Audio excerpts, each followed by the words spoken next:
त्या गद्दार टोळीचे जे नेते आहेत, गँग लीडर आहेत, त्यांनी पण हेलिकॉप्टरमध्ये उतरून म्हणजे काय 1.5 तासाच्या प्रचारासाठी 2 मोठ्या बॅगा नेल्या, त्याच्यातून कुठच्या आनंदाच्या शिधाचं वाटप होत होता ते आज टी व्हीवर आलेलं आहे.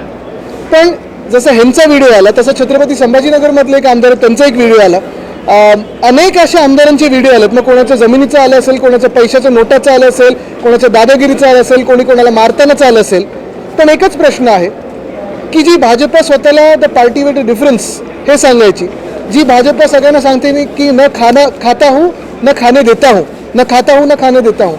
मग हे सगळे जे आजूबाजूला घेऊन फिरताय तुम्ही, सत्ताधारी म्हणून बसवलेले आहेत, अधिकाऱ्यांच्या डोक्यावर बसवलेले आहेत, जनतेच्या डोक्यावर बसवलेले आहेत, हे कुठच्या धोरणात येतात नक्की की तुम्ही यांचं संरक्षण करताय? का ह्यांच्यावर कारवाई होत नाही, काय नाटकं होत नाही आहेत, आणि कधीपर्यंत थांबणार तुम्ही? बरं, त्या 22मध्ये यांचं नाव आहे की नाही हे जरा ती 22ची यादी काढून बघा. संतोष देशमुख, आदित्यजी, एक मराठी संपून घेऊ, संतोष देशमुख म्हणजे मराठी पूर्ण करू, संपून नाही, पूर्ण करू. आदित्यजी, संतोष देशमुख प्रकरण एक एक एक एक करतो.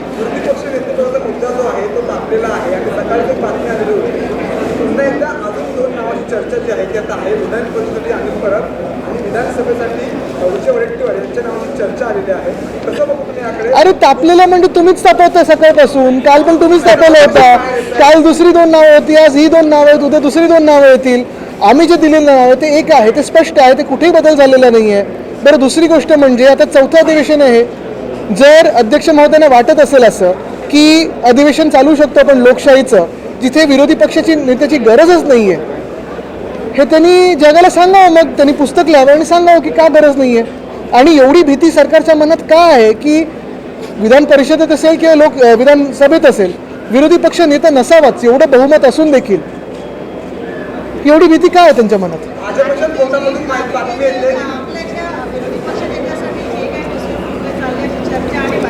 सगळी रुसफुगवी सरकारमध्ये आहेत आणि ते जे बाजूला बसवले त्यांच्यामध्ये आहेत. ऐका, तुम्हाला सांगतो, ही जी बातमी पसरवली होती ती एका गटाने पसरवली ज्यांच्या मनात असं आहे की उद्धवजींचं आणि मुख्यमंत्र्यांची भेट होऊ नये.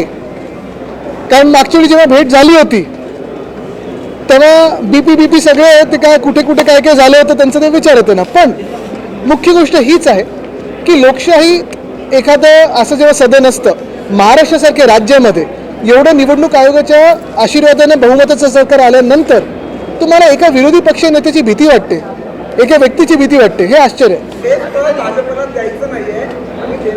हो, पण ते सत्तेत ते का घेतील भाजपवाले विरोधी पक्ष नेत्याचं पद?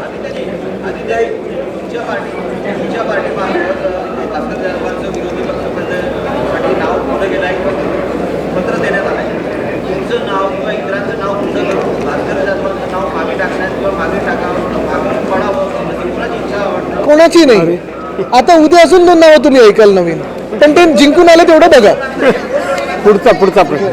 ठीक आहे, चला पुढचा. शाहीद प्रकरणाला आज 1 वर्ष पूर्ण झाले. त्यांच्या घरच्यांचं म्हणणं असं आहे आम्हाला अजून न्याय मिळाला नाही. बीडचं प्रकरण आहे, परभणीचं प्रकरण आहे, अशी अनेक प्रकरणं महाराष्ट्रात आहेत. आज देखील आम्ही सकाळी चर्चा करत होतो. पण मुद्दा असा आहे ना की पुढे सरकार काही करतंय का? आणि ही जशी प्रकरणं आहेत तसं शेतकऱ्यांच्या पण आत्महत्या आहेत. हा पण प्रकार तसाच आहे, चालूच आहे. कुठेही पूर्णविराम त्याला होत नाही कारण सरकारकडून मदत मिळत नाही.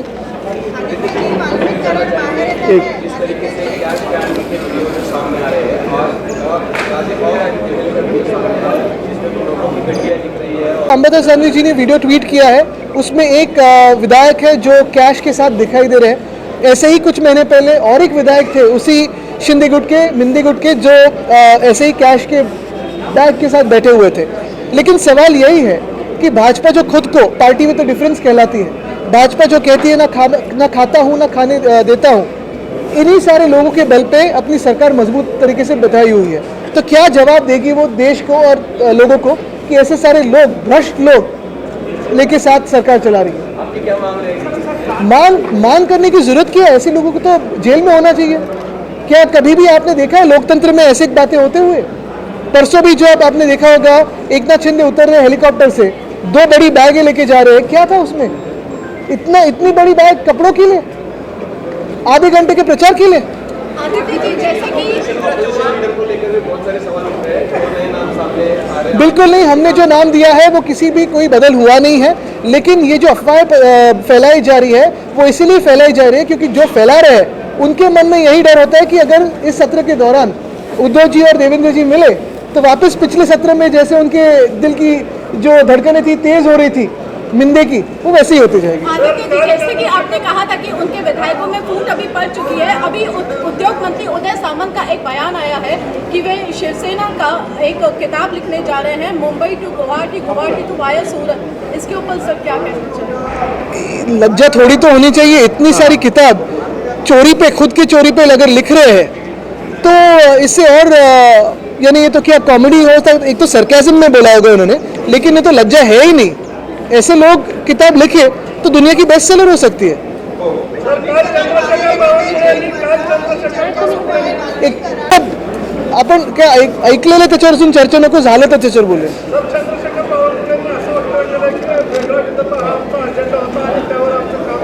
बघा, आपल्याला आठवत असेल जेव्हा मोदी साहेब 2014 मध्ये इथे आले होते महाराष्ट्रात प्रचाराला, तेव्हा त्यांनी सांगितलं होतं मी असेपर्यंत ते होऊ देणार नाही। काही वेगळे प्लॅन असतील तर मला माहित नाही।